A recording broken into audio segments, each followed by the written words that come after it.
good morning, or afternoon as the case may be whenever you are seeing this video.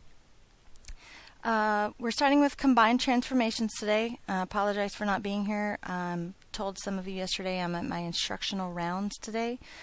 Please be respectful and kind to the substitute, as we appreciate them being able to fill in for me while I am gone. On combined transformations, read the directions at the top. Consider the parent functions below. Use the tables to sketch their graphs. Okay, so if we're going to use these tables to sketch this graph, first of all, you know it's going to make a v. It's going to be an absolute value function. So we can kind of keep that in mind. When x is negative 2, y is 2. When x is negative 1, y is 1. When x is 0, y is 0. When x is 1, y is 1. When x is 2, y is 2. So sure enough, like we thought, it makes a v. Okay? And we know it goes on as well. Okay. Also, for this one, here's another table for us to use. We know this is going to make a quadratic function. It's going to make a parabola for us. Okay. So when x is negative 2, y is 4. When x is negative 1, y is 1. When x is 0, y is 0. When x is 1, y is 1. And when x is 2, y is 4. And sure enough, it is a quadratic, so it creates a parabola for us. Okay.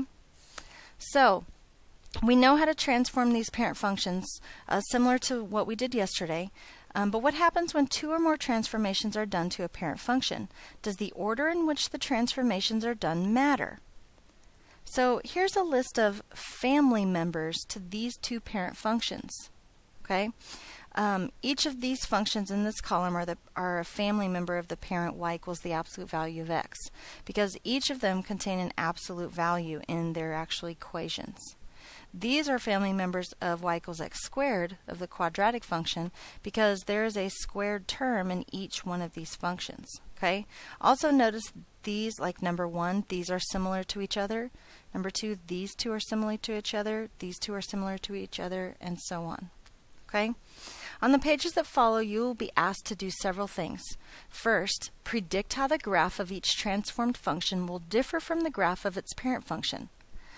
Second, graph each transformed function along with its parent and record your observations. Third, compare your observations for the transformations of y equals x, the absolute value of x, and y equals x squared. And last, record any observations that appear to apply to both families of functions. Okay? So let's get into it. We're going to start here with this first family. Okay? Do you see how they're both similar? They each have a minus 3. This one's inside the absolute value sign, and this one's inside the parenthesis of the thing that's being squared. Okay? So first we make a prediction. I think there will be a shift 3 units to the right in the graph. Okay? So in our calculator, let's see, I'm in a graph, in a Sketchpad graph, and I press tab if I need to make this line come up if it's not there. So I need to draw the absolute value of x. Okay? Absolute value is, let's see,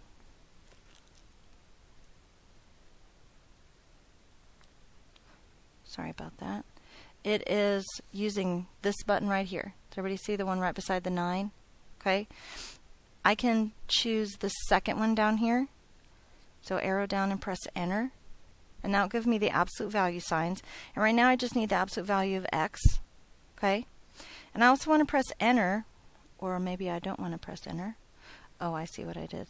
Apologize. Let me get my mouse to come back up. Come down here. Press. I need to delete that. Now, there's my absolute value of x. Okay. What I need is, for my paper, the absolute value of x minus 3. So I need to press tab again to make this line come up. Okay, my function line. And I need to use this button beside the 9 again to get my absolute value to come up again. But this time, inside the absolute value sign, I need it to say x minus 3. When I hit enter, it should graph both of them. There's the first one, there's the second one. So did it indeed move to the right 3? Everybody see how the point of the V, or the vertex of the V, scooted to the right 3? Well, does it do the same thing with this, the quadratic function? Okay, so if I press tab to get this to come back up, I'm going to press the up arrow to get back up to f of 1. I'm going to delete this and make it just say x squared. Okay, I press the x at the bottom, and I actually use this button right here, the x squared button, to make it just square. I could use the raised to the power of and then put 2 if I wish. That's just a shortcut right there on your keyboard. Okay, so when I press enter this time, the quadratic parent function comes up. When I tab, I want to get back up to f of 2.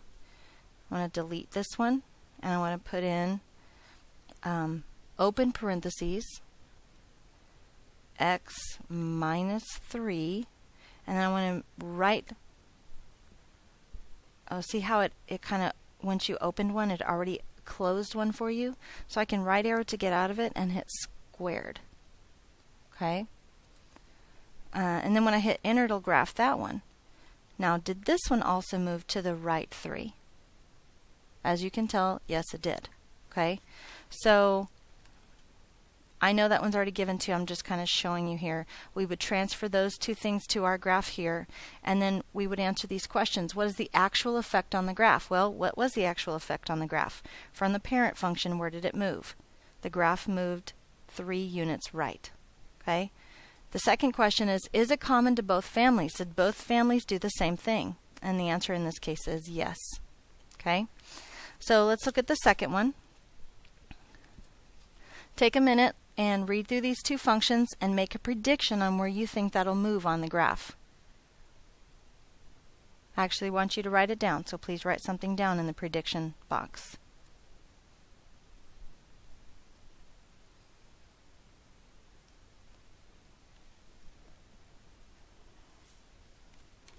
So on my screen, I'm going to hit tab so that these come back up. I'm going to scoot up to f of 2. F of 1, and I want to delete that. And I want it to say the absolute value of x and then plus 2. So I'm going to come to this button beside the 9, get this to come up, and press enter, the absolute value of x, and then I need to right arrow to get out of the absolute value and add 2. Okay? Now, do we have in our head what the parent function of absolute value looks like? Hopefully you remember it's a v that goes right here to the origin. Okay? So where did this move compared to its parent function? Well, hopefully you notice that it moved up 2. Is that the same as your prediction? Does the quadratic family of function in this case have the same thing happen to it? Let's go ahead and transfer this one up 2. Feels like something like that. So let's see if the quadratic function has the same thing. So I'm going to tab again to get, and I'm going to get this time to f of 2, and I want it to say x squared plus,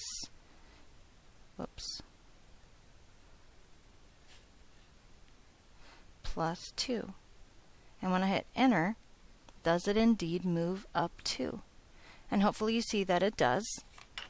So I'm going to copy this to my graph. That does move up 2. Now what is the actual effect on the graphs? Well, the graph shifted up 2 units. Was this common to both families of graphs here?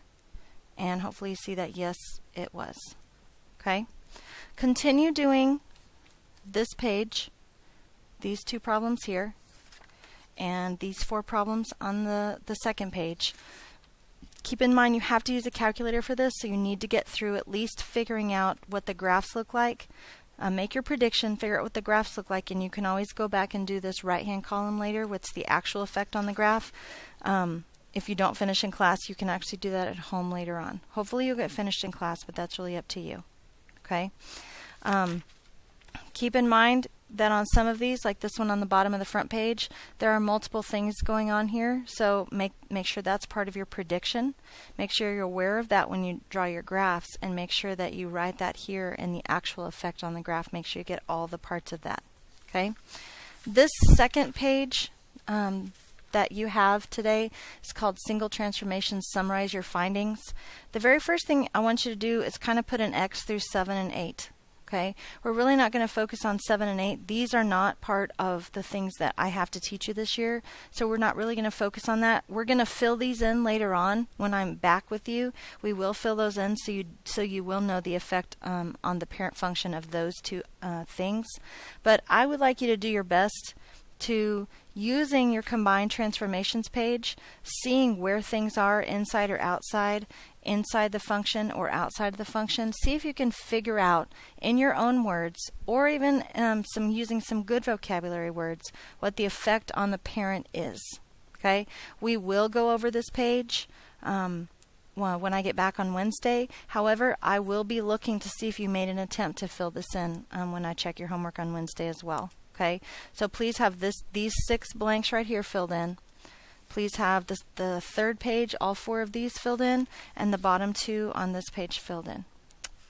I will be here after school today if you have any questions.